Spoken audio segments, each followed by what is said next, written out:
My name is Dr. Bruce Fishman. I'm an orthopedic surgeon here at BKP Medical and Orthopedic Group. We take care of injuries involving accidents, whether it's car accidents and slip and fall, to try to get people's life back to the way it was. Today, we're going to discuss ankle pain. Ankle pain is caused from injury or inflammation of the structures about the ankle. These include the tendons that move the ankle back and forth. It includes the ligament that structures that hold the bones together. It also includes the cartilage that sometimes thins due to arthritis, as well as the synovium lining the joint of the ankle.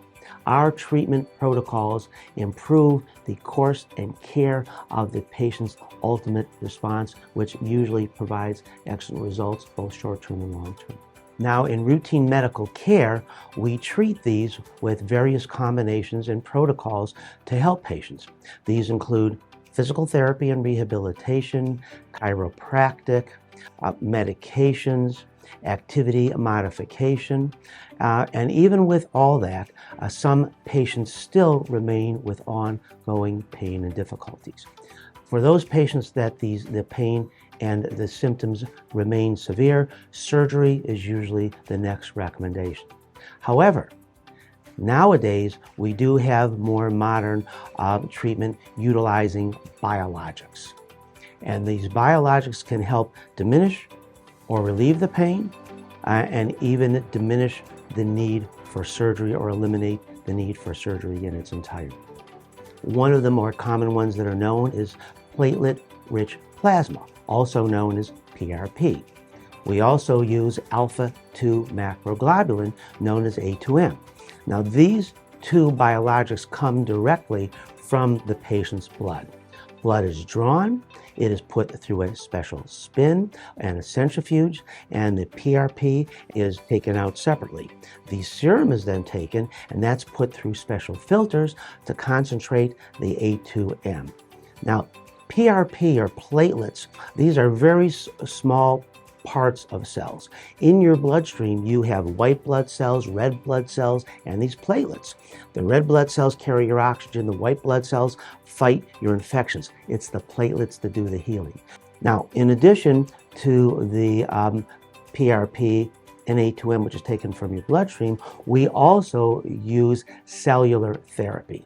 The cellular therapy can come from something like your own bone marrow, where the stem cells are taken from, or from the umbilical cord. We tend to use a lot of umbilical cord related allogeneic types of cellular therapy. It includes the nanoparticles, which actually come from those live cells themselves.